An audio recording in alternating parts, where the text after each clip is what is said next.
Good morning. All right, we have Colonel Ryan Dillon joining us live today from Baghdad for our weekly Operation Inherent Resolve update. Thank you for everybody for your flexibility, and Ryan for your flexibility in doing this today.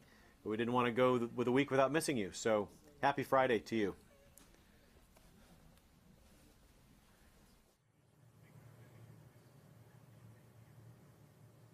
Right back at you, Jeff, and everybody.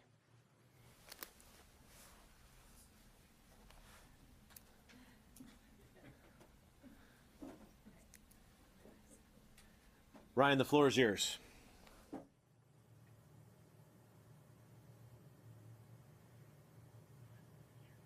All right, thanks a lot. Hello, everyone. There's a lot to cover this morning, and I know you all have many questions, so let's just jump right into it. We'll start in Syria and then move to Iraq. Our partner force in Raqqa, the Syrian Democratic Forces, are in their third week of offensive operations to unseat terrorist fighters from ISIS' de facto capital. The SDF have taken 45 square kilometers of ground from ISIS in and around Raqqa this past week. The SDF continue to fight along three axes towards the center of Raqqa against substantial ISIS resistance. Moving from the east, the SDF have reached the ancient Al Rifa wall. From the northwest, they continue to push past the sugar factory amidst well-emplaced IED-laden defenses. And from the west, they continue steady progress one neighborhood at a time into the city. South of the Euphrates River, the SDF continue to push eastward to retake ISIS-held territory. On 18 June, last Sunday, a U.S. F-18 Super Hornet shot down a regime Su-22 jet in defense of coalition partner forces that were operating within an agreed-upon regime SDF deconfliction area. And in southern Syria, a U.S. F-15 shot down an Iranian-made Shahed 129 armed drone as it approached our forces near At-Tanif. The regime drone, advancing in a similar manner to their attack on 8 June, was shot down as it approached its weapons employment zone. The coalition has made it clear to all parties, publicly and through deconfliction line with Russian forces, that the demonstrated hostile intent and actions of pro-regime forces toward coalition and partner forces will not be tolerated. The coalition re-emphasizes that we do not seek to fight Syrian regime or pro-regime forces. Partnered with them, our mission is to defeat ISIS in Iraq and Syria. Moving to Mosul, in the last 2 days, Iraqi security forces made significant progress pushing into the old city and also isolating the Al-Jamuri hospital, severing the two remaining areas held by ISIS. Emblematic of their own impending destruction, on 21 June, ISIS destroyed the historic Grand Al-Nuri Mosque, from which al-Baghdadi proclaimed the caliphate in July 2014. The nearly 800-year-old mosque and the famous leaning Al-Hadba minaret stood as a symbol of faith and unity for the people of Mosul. ISIS used this mosque to publicly justify its criminal campaign of genocide, mass rape, slavery, and murder. On Wednesday night, as Iraqi counterterrorism service members moved within 50 meters of the mosque, ISIS detonated it with explosives. Their destruction of the mosque is another despicable act, another crime that is consistent with the hundreds of other ancient and historic artifacts ISIS has destroyed in their wake. The time is near when Iraq will celebrate their long-fought victory over ISIS in Mosul. There's no question about that.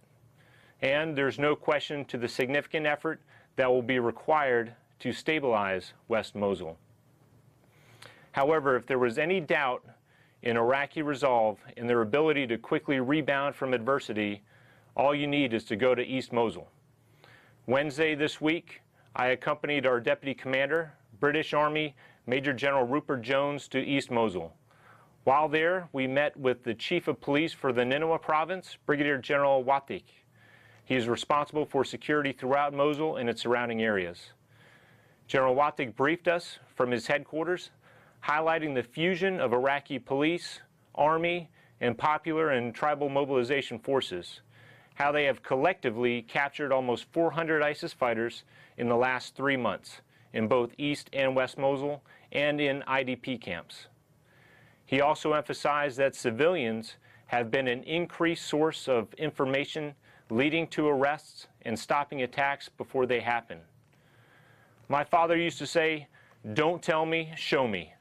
Well, after General Watik's briefing, we went to the Prophet Yunus Market, not far from Mosul University, and got to see firsthand what life is like in East Mosul now. Driving to the market, multiple crews of 20 to 30 workers were shoveling rubble into wheelbarrows, sweeping the streets, and fixing signs and sidewalks. Once we arrived to the market, it was teeming with activity, busy with hundreds of people selling and buying everything you could think of: nuts, fruits, clothes, candy, fish, and gold. And it was brought to my attention that because of Ramadan, most people were in their homes at the time that we were there. And a shop owner told me, this is nothing. There are at least double this amount of people after breaking fast at sundown. And while I saw this with my own eyes, there are some significant figures that further illustrate the progress. 191,000 Moslawis are back in their homes. 350,000 children are back in school. 320 out of 400 schools have reopened. And 4 of 9 water treatment plants are providing water to nearly 1 million people, with more than 3.5 million liters trucked in daily. The Greater Coalition will do all we can in working with Iraqi authorities to make sure that these trends continue, while mindful of the extraordinary difficult nature of this battle and what lies ahead. West Mosul stabilization efforts unquestionably will be more difficult. The level of destruction has proved to be more extreme, but the Iraqi resolve, determination, and support from the global coalition and international community will all help to bring West Mosul back. In closing out, before I take questions, I would like to recognize that this afternoon at Peterson Air Force Base, Colorado, my predecessor, someone you all know very well, Colonel John Dorian, is set to retire after 25 years of service to our country. He's a professional, a leader, and a mentor, but most importantly, he's just a good dude. So in appropriate JD fashion, I will now be delighted to take your questions. Start with Bob Burns from the Associated Press. Thanks, Colonel. A couple questions related to Russia. Do you have any reason to believe the Russians are incorrect in asserting that they have killed al-Baghdadi? Do you have any comment on their cruise missile strike today in Syria? And also, can you give us any update on the activity on the deconfliction line today?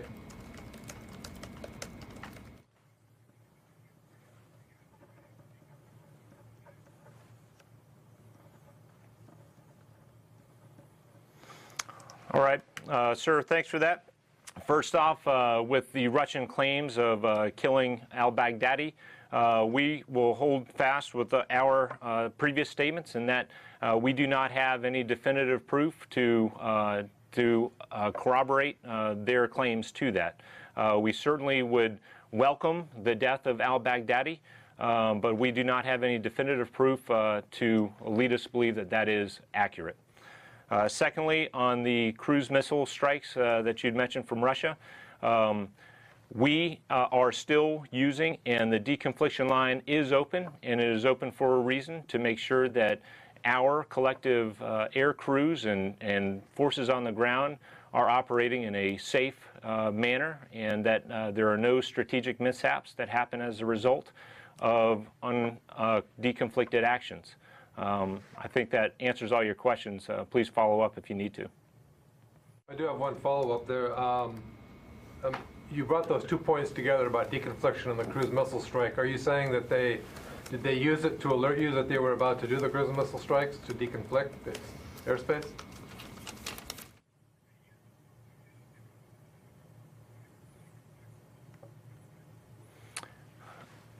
We won't discuss every single detail that is talked about on the deconfliction line. I will say that the deconfliction line is in use, and it is in use to make sure that we deconflict our actions and make sure that our crews, air crews, and ground forces are safe. Next to Lori Milroy from Kurdistan 24. Thank you, Colonel. There have been reports that Turkey is reinforcing its military presence in northern Syria in preparation for an attack on the Kurdish canton of Afrin. Do you have any further information on that, and do you have any comment?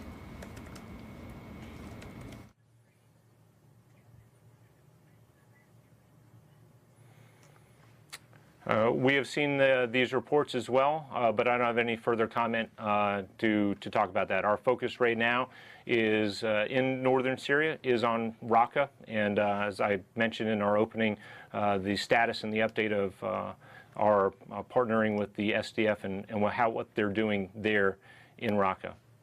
So you don't have any information to judge whether those reports are accurate or not so accurate?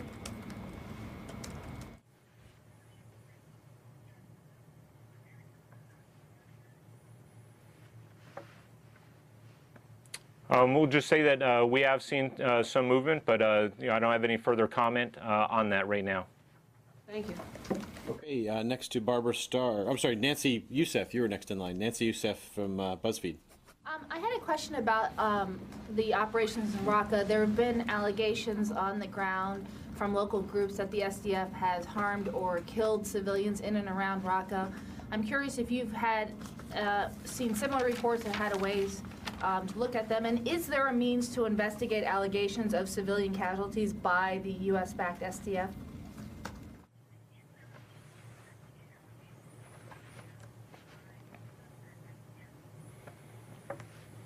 Well, as you know, we will look into civilian casualty allegations.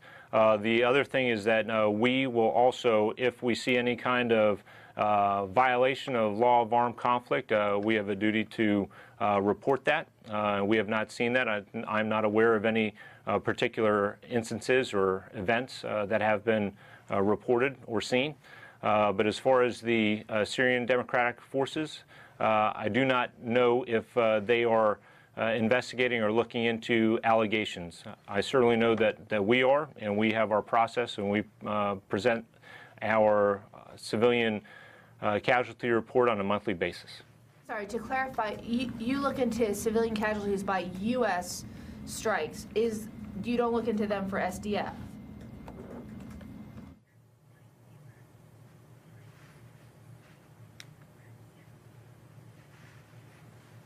That is correct. We do not. And it falls then on the SDF to look into allegations of civilian casualties.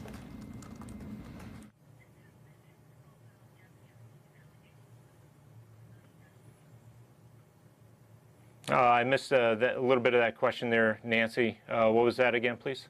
It falls on the SDF to then look into allegations of civilian casualties by their forces. Is that right?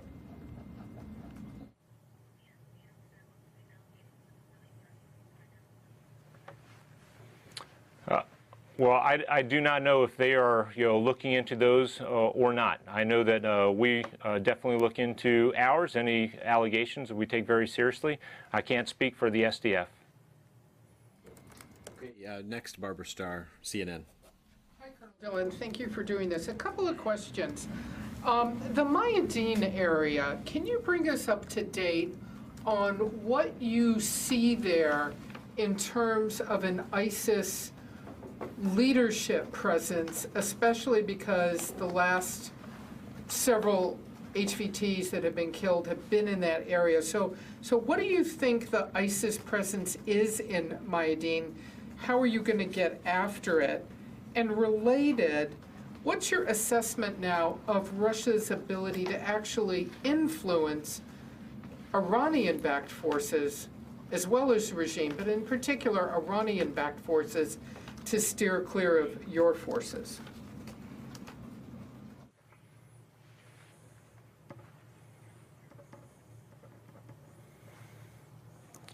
Okay, so to the first question about Mayadeen, I mean, we are very much looking at ISIS resources, fighters, leaders, not just in Raqqa. That is clearly where our focus is, But if you look into our daily strike releases, you will see that we continue to strike ISIS targets wherever we find them. And in the specific to what you were asking, I don't have the details right here in front of me, but I know that we have struck several HVIs, high-value targets, in and around the Abu Kamal, Deir ez-Zor, and Mayadeen area since I've been in this position. At the end of May, when I was in London, 2 out of the 3 HVTs that I had announced were in Mayadeen. You had Turkey al-Bin Ali that was announced last week. He was also in Mayadeen. And then you have some others in Abu Kamal and Deir ez-Zor. This is still ISIS-held territory. And we know that they have resources, particularly financial resources in the way of oil revenue producing things that they have in and around Deir ez-Zor. So we will continue to strike in these areas when we have the targets, and they do not have any sanctuary. ISIS has no sanctuary wherever they hold ground.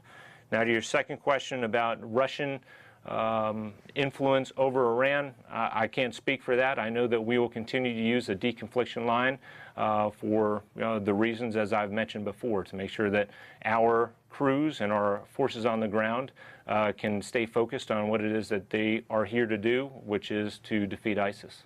But if I could just follow up, at this point now, you've had several incidents.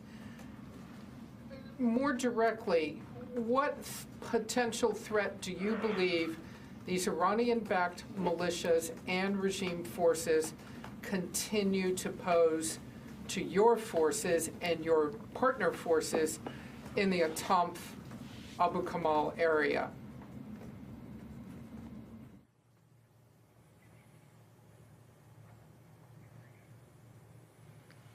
Well, if the Syrian regime, and it looks like they are making a concerted effort to move into ISIS-held areas, and if they show that they can do that, that is not a bad sign.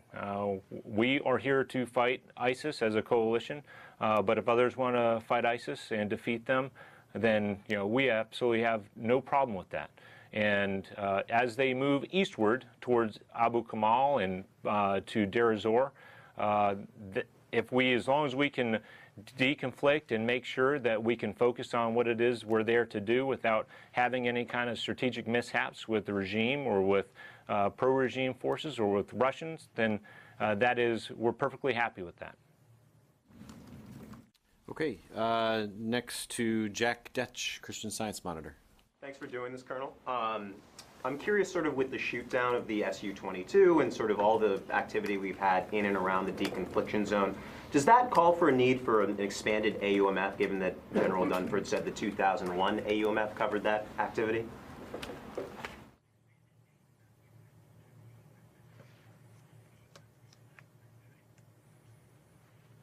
I'm not familiar with the AUMF, but what I can say is that at least in the course of the last few days, things have gotten back to the way we want them, de-escalated, and we have also been able to focus on what it is that we're doing. So I don't know if you want to ask further about the AUMF. I'm not familiar with that, but right now we will continue to work deconfliction lines and deconfliction channels to make sure that we can focus on what we're doing. Okay, at least do you plan on sort of releasing any numbers, or, I mean, it seems like there's kind of been an uptick in activity of pro-regime forces in and around that area. I mean, do you plan on releasing any numbers that indicate that activity at all?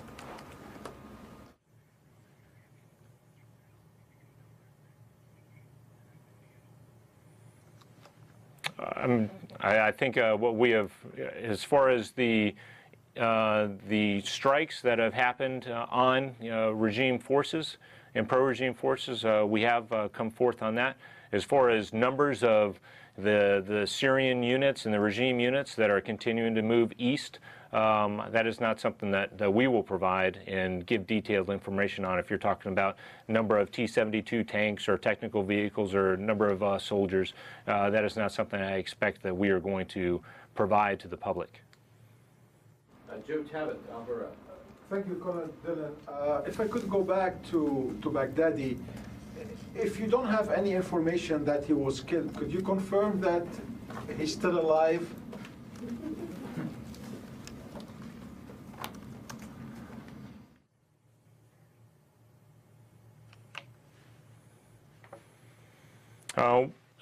I don't have any particular concrete evidence to say that he is still alive. We certainly know that if he is still alive, we expect that he is not being able to influence what is currently happening in Raqqa or Mosul or overall in the ISIS as they continue to lose their physical caliphate.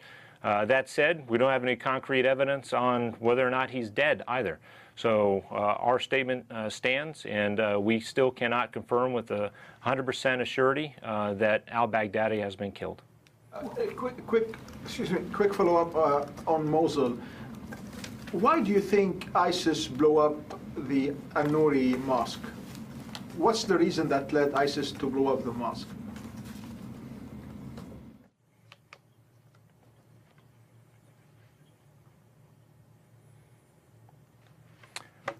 I can't tell you why they would have blown up the mosque, but I will say that it is consistent with the things that they've done in the past. They have absolutely no concern at all for people's ancient artifacts or history or anything like that. I can't even fathom how ISIS thinks. It is deranged, and their actions are theirs alone, so this doesn't surprise me that they would do something like this, especially during Ramadan, which goes completely even further against Islam. So I can't tell you what they are thinking. I don't know if anybody can. Okay, next to Nafisa Saeed from Bloomberg. Hi, thanks. I wanted to get an idea of when we talk about continued coalition airstrikes, who's actually carrying out the missions? Is it still mostly the U.S., or what other countries that are part of the coalition are still actually actively carrying out those strikes as well?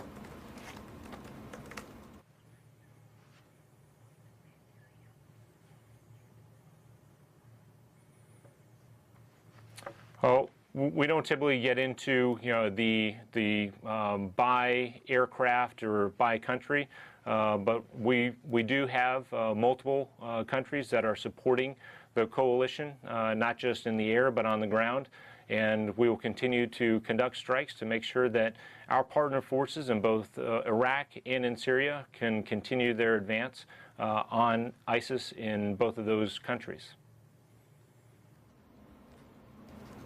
Next to Tara Kopp, Stars and Stripes. Hey, Colonel Dillon, could you talk a little bit more about the cruise missile strike? Confirm that it was 6 missiles that were launched and where they hit, and at what point was the coalition aware that they were in the air? Was it before launch, or were you tracking them from the ship? Were there any forces ever, coalition forces ever in danger either on the ground or aircraft?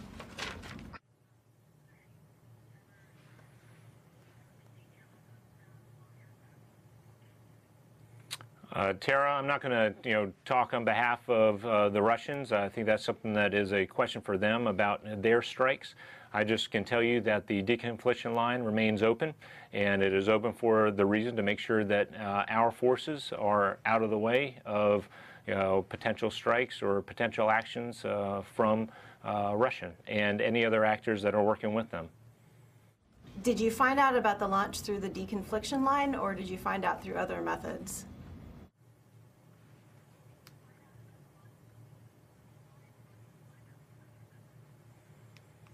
Again, I'm just going to say that the deconfliction line is open and it is working, and we can make sure that our forces can continue to focus on their missions on the ground and in the air. Once the coalition was aware that there were 6 missiles headed into Syria, what, I guess, efforts were made to ensure that forces on the ground or aircraft were out of harm's way?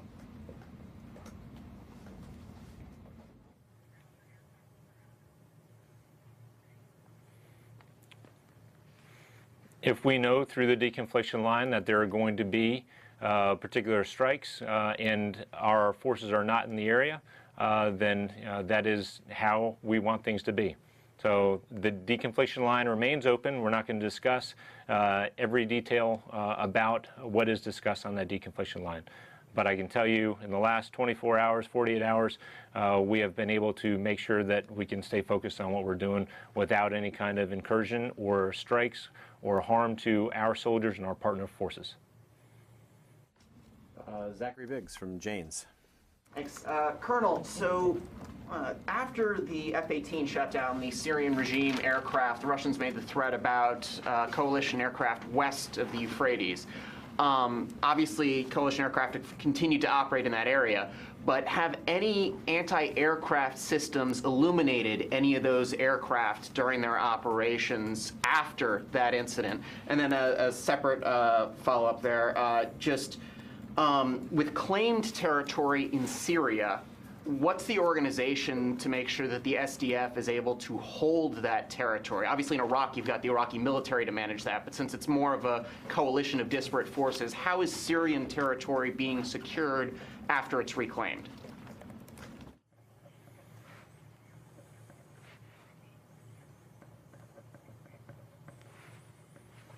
Okay, so to your first question in reference to whether or not our aircraft, after the statements made, were painted or illuminated, I think is the way you brought that up. We were able to continue to operate throughout the rest of Syria, and as I think you may have read from Lieutenant General Harigian's statement and comments to New York Times, we will continue to operate in areas, but we're going to make sure that our air crews can manage that safely. And if it takes specific aircraft with specific capabilities to fly in particular areas, then that is what he will do as a commander. That is what our air crews will continue to do. We're not going to get into the details on whether or not certain aircraft were painted. We will take very specific and calculated measures to make sure that our air crews can continue to fly safely. In reference to your second question on SDF holding areas, I know that first off, we're continuing to, in particular in Raqqa, and then in Tabqa and to the north of Raqqa, those are continuing to be SDF-held areas as they have beat ISIS in those particular locations. As far as holding that area and specifically to who that goes to, that is something that will have to be addressed in the future, and I can't really predict as to what will happen when either Syrian regime or what the SDF will do after that. I know that we are consistently pushing towards local governance, which is the councils and the security forces that liberate areas from ISIS are representative and responsive to the people in those areas. Just a quick follow on the first part there. So I'm not asking about a specific flight, a specific aircraft, a specific mission. Have any of the coalition aircraft been painted since, or we could say in the last month? Have there been coalition aircraft painted during their operations in the area?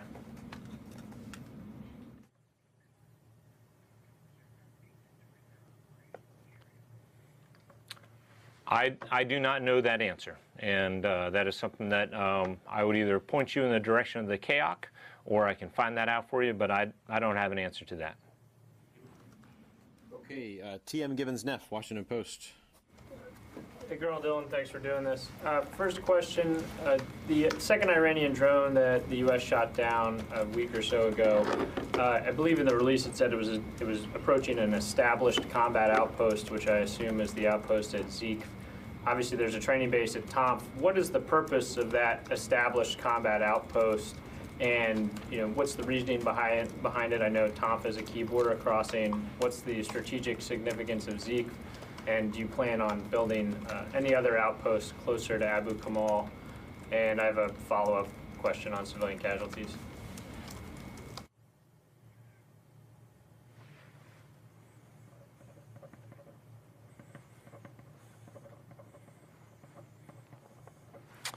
All right. Okay, TM, that is correct. It was a combat outpost. It was outside of Atanif.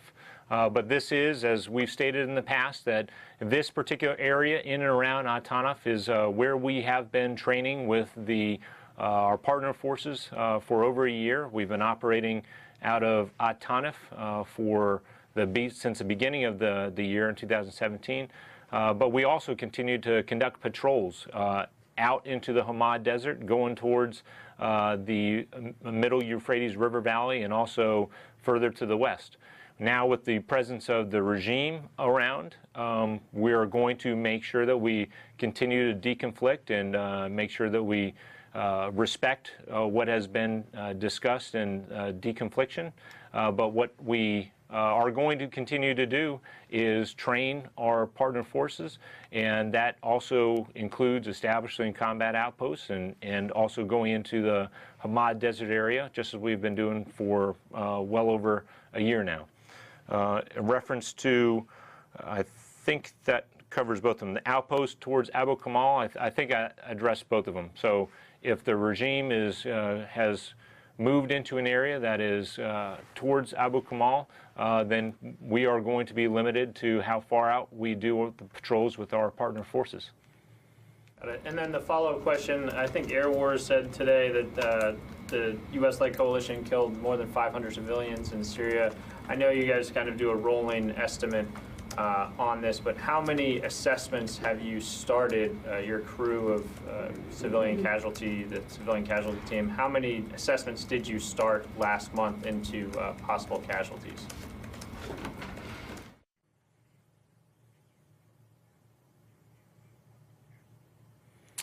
So right now, I am tracking, currently we have 38 open allegations, but that could have gone up, and the allegations that we have received in May will come out in a couple of weeks. So obviously that'll give a roll-up of all of the allegations.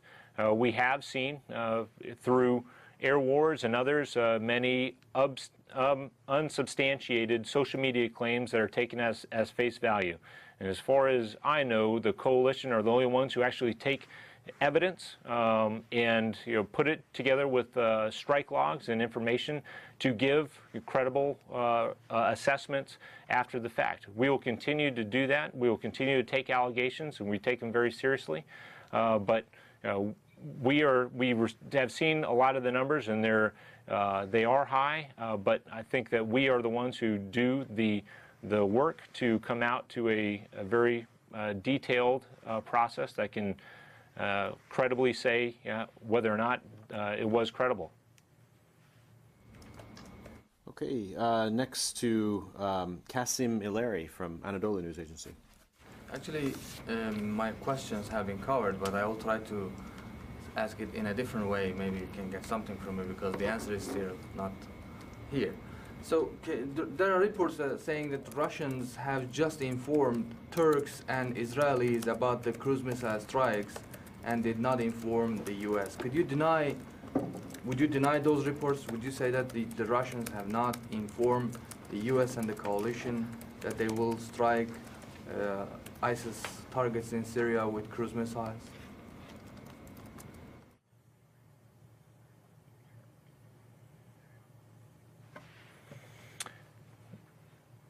Again, I will go back, and I'm going to say that the deconfliction line is open and it remains in place. If Russia or any other actors want to target ISIS, that is very welcome and is something that we are okay with. We are going to continue to use the deconfliction line to make sure that our forces are operating in a safe manner, just in the same way that the Syrian regime or Russian forces, when they are operating in an area and we want to conduct strikes, we will use the deconfliction line for that purpose.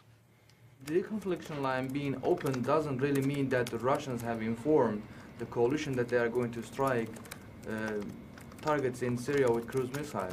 The question is whether they have informed, notified or not, rather than whether the confliction line is working or not.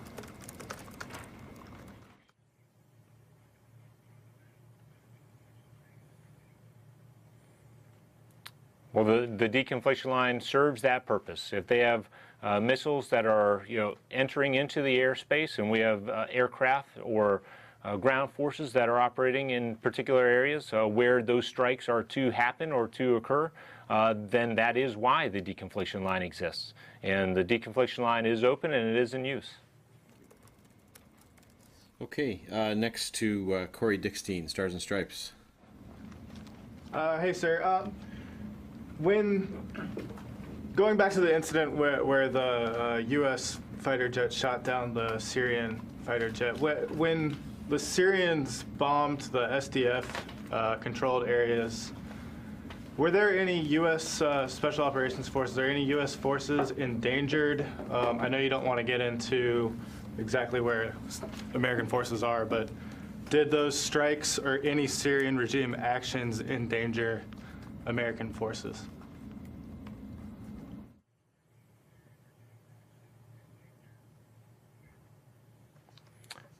No American forces were injured or killed as a result of this. Obviously, otherwise it would have been reported. But no, American forces or coalition forces were not in that immediate area when those strikes happened. And then just a second one. You said that there is a deconfliction zone where the SDF are operating, I guess. Can you kind of explain that? Do you have an agreement, some kind of agreement with the regime then to leave the SDF alone?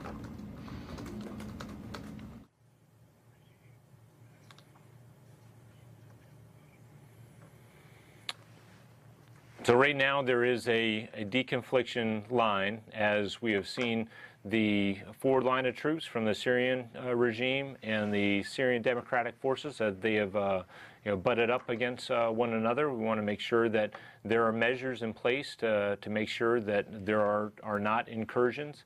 And so between the Syrian Democratic Forces and the Syrian regime, and then all the way up through the Americans and the coalitions and the Russian forces, everyone who is operating in the area, a deconfliction line has been established so that we can make sure that we're focused on what we're there to focus on, and to not have these incursions and not to have any more strikes as a result of not understanding or knowing where the line is and where each other can operate. Gentleman in the back, I'm sorry, sir, I don't know your name. Sagar Jetty, Daily Caller. Turkish officials say that the Secretary Mattis gave them assurances that arms supplied to the SDF would be returned to the U.S. after the Raqqa campaign is over. Can you characterize any systems that are currently in place in order to track these weapons and ensure their return?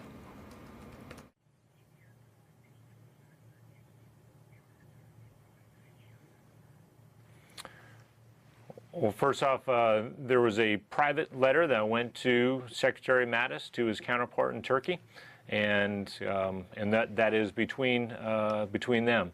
We currently have a process in place where we know by serial number the weapons and the equipment that we are providing to the SDF. We are very open and transparent with our Turkish allies to the north, and they understand and know by serial number and by type of equipment what that equipment is, what those weapons are. So that process is already in place right now, and we will continue to be transparent with our Turkish allies. So, follow-up question: Did that letter not give a guarantee that the arms would be would be given back to the U.S. From the SDF after the campaign is over?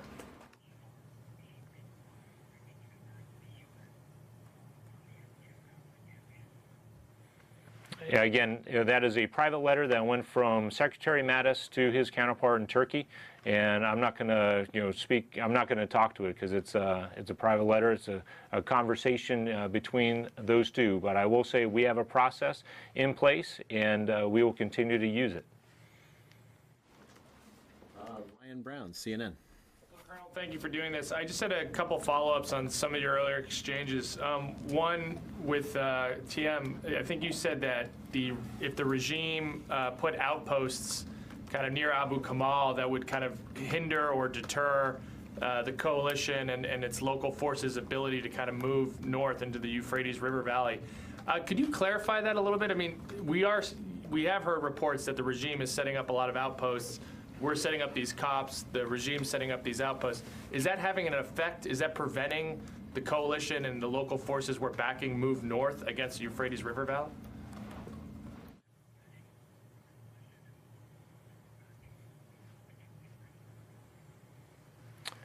So what I was saying about that is that out of the Tanaf area, we have used that to train our partner forces and to continue to fight ISIS, if they are in and around that area.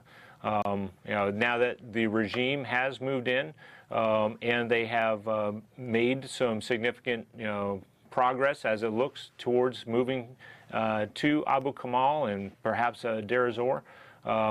If they want to fight ISIS in Abu Kamal and they have the capacity to do so, then that would be welcome. We as a coalition are not in the land grab business. We're in the killing ISIS business, and that is what we want to do. And if the Syrian regime wants to do that, and they are going to again put forth a concerted effort and show that they are doing just that in Abu Kamal or Deir ez-Zor or elsewhere, that means that we don't have to do that in those locations. So I guess that what I'm saying is in the Tanaf area, we will continue to train our partner forces. We will continue to do patrols in and around Tanaf in the Hamad Desert. But if our access to Abu Kamal is shut off because the regime is there, that's okay. And just one follow-up. You mentioned that the regime is making a concerted effort to fight ISIS, it looks like now, but we've talked about, that push near Topka where they moved tanks and artillery against the SDF. We've seen these drone flights, the bombing run with the Su-22. I mean, clearly they've also made some efforts against U.S.-backed forces, coalition-backed forces. Is there a broader strategic intent? Do you ascertain on the part of the regime to kind of challenge forces that the coalition is backing, or do you think these are just individual localized events?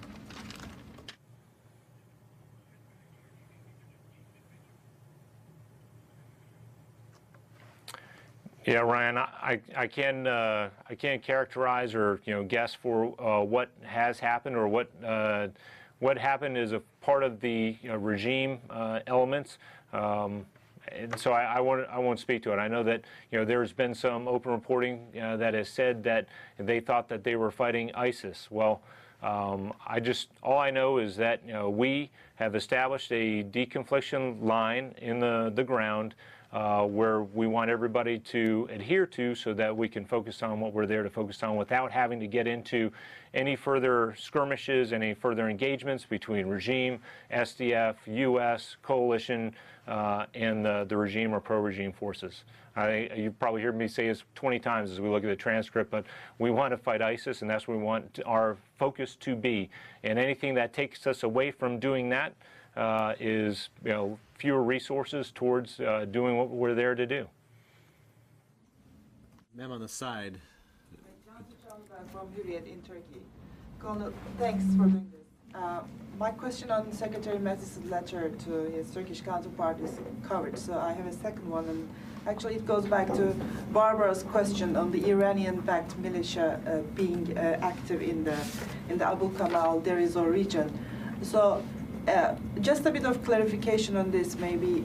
When you're talking about everyone targeting ISIS is welcome, so that you don't have to fight with ISIS in those areas, does that specifically include the Iranians, the Iranian-backed militia? And does that hold for Deir ez-Zor specifically?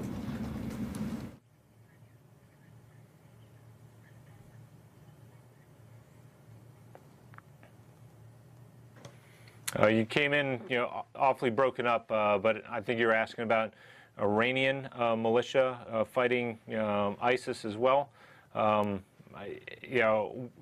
we are working through the Russians and as they talk to the regime and pro-regime elements. And again, if they are showing a concerted effort towards looking to defeat ISIS and can show that they are doing that and they are actually defeating ISIS, then, like I said, that is not a bad thing. That is what we're there to do, but if others are there to do it as well, then we're okay with that. Laurent is up next, but I'm going to save you, Laurent, to the end, where you're going to get the last question today. So we'll take a couple of follow-ups in advance of that. Barbara, the new one? We're new business. Okay, Carla. Hi, Colonel. You had just told Ryan that if access is shut off to Abu Kamal because the regime is there, that's okay. Has that already happened?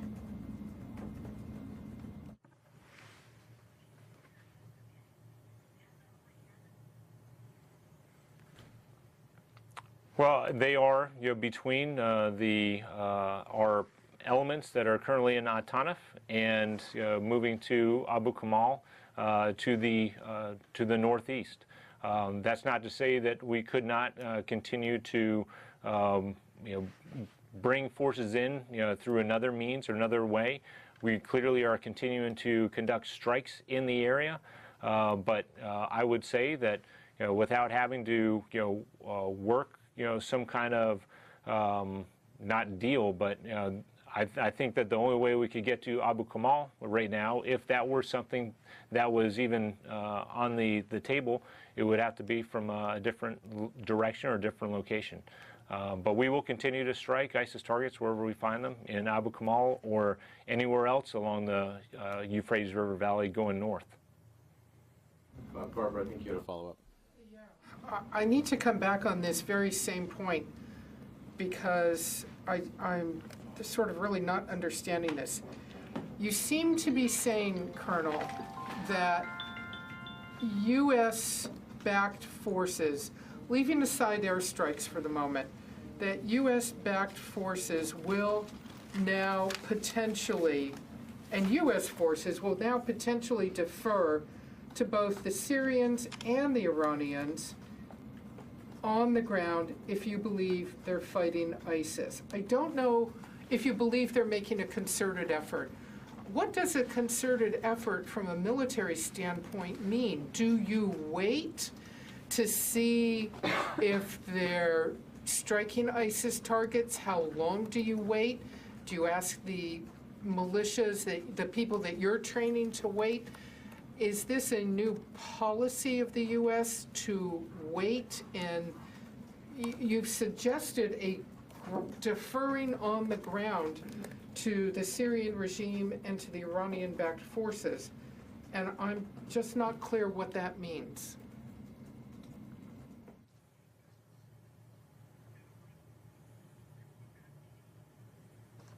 All right, I don't know if there's a specific question in there, but I guess what I would say is that, not guess what I say, what I will say is that clearly our focus right now is on the fight in Raqqa, and we're supporting our Syrian Democratic Forces there. So we're going to see that through.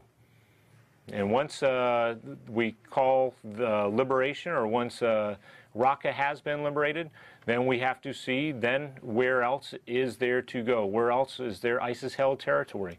And right now we know that ISIS-held territory is along the middle Euphrates River Valley. But is that going to still be true at the end of the fight in Raqqa? We're going to have to see that. We're 3 weeks into Raqqa right now, and we've made significant progress, but we know that there's still a difficult fight ahead. So we will have to evaluate and see where ISIS still holds territory after the fight of Raqqa. Clearly right now that's along the middle Euphrates River Valley, and as you asked in your first question, we will continue to strike resources and leaders throughout that middle Euphrates River Valley in Mayadeen, Abu Kamal, Al-Qaim. So again, we're going to have to see where things go after Raqqa, and we'll see what where the regime is at that point, and if they are in fact making an effort to defeat ISIS in those ISIS-held territories.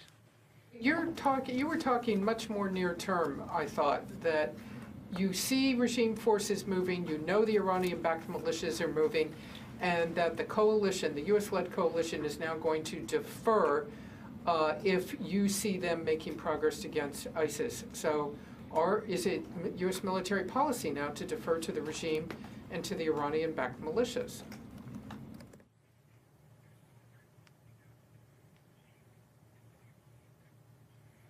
All right, maybe it's awfully nascent right now to be able to say where the Abu Kamal and the Deir ez-Zor fight is going to be, where the regime is going to be. They are moving along in that direction right now. But again, it's something I don't see that as necessarily near term. And I just told you where our focus is, but we will have to see in the future after Raqqa and see where everybody else is in and around Syria at that time. Zach, did you have a follow-up? I wanted to go back to something Nancy asked about. So when the SDF was initially getting armed with coalition arms last month, we were told that both there was a database being kept of the arms and that trainers and advisors who are embedded with the SDF would be keeping an eye on how the weapons are used to make sure that they're being used specifically against ISIS. If those arms are being used by the SDF and resulting in civilian casualties, are those trainers and advisors obligated to report those incidents up the chain of command that would disclose some of those civilian casualties that could be the result of use of coalition arms?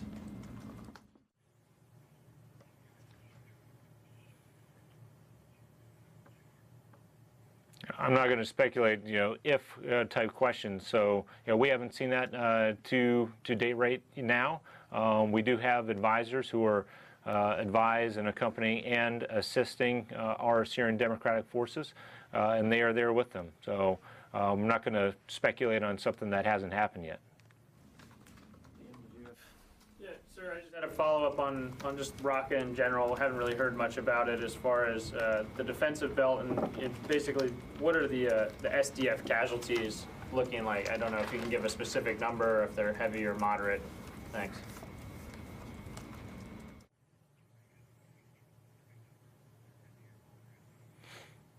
Yeah, I'm not going to go ahead and give you numbers at all. What I will say is that in the first 2 weeks, there was significant progress, very quick progress that was made.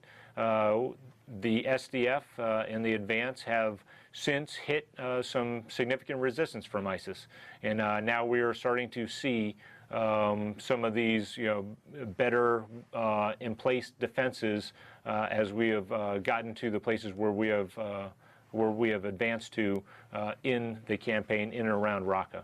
So I'm not going to give you numbers. I will say that the resistance by ISIS has steadily increased in this last week. I wanted to save our last question today for Laurent Bartholomew from Agence France Presse.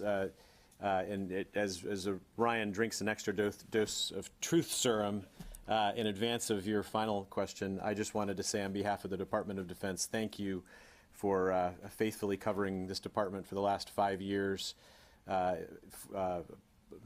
Only 2. It seems like you've been in town longer, I guess. But you have been great to work with.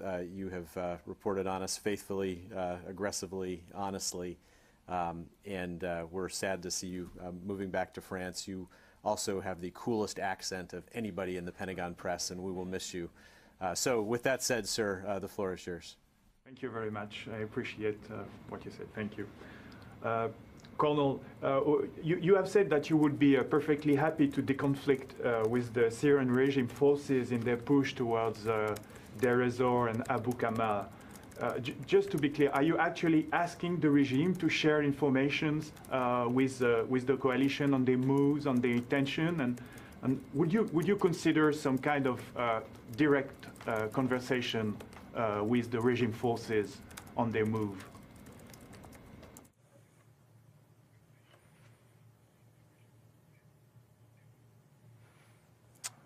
Thanks, Laurent. So no, we are not talking with the regime, but clearly we are able to see their advance and where they are on the battlefield. And when I said, perfectly happy, I think I meant perfectly happy with the defeat of ISIS, regardless of who it is who is able to do that. So if I said we're perfectly happy with the regime, moving, I want to just clarify that we're perfectly happy with ISIS being defeated, regardless of who that is. That said, we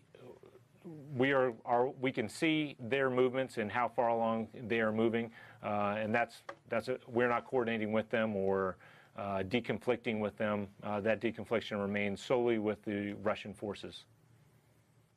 And just a quick follow-up. Would you say that it could be the regime that finally leads the last battle against ISIS in Syria, in the Euphrates River Valley?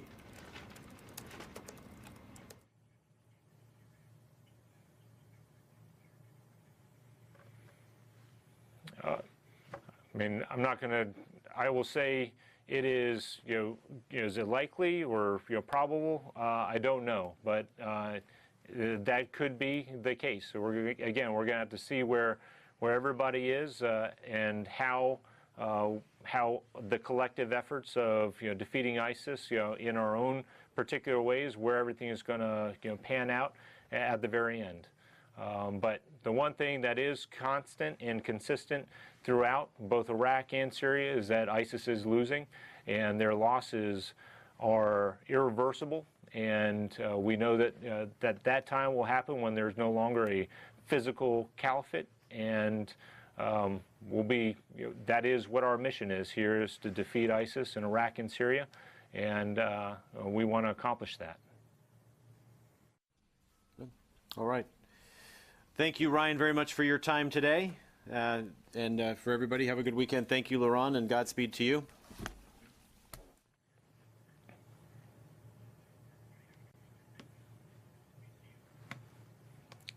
Thank you. Thanks, Laurent. Safe travels.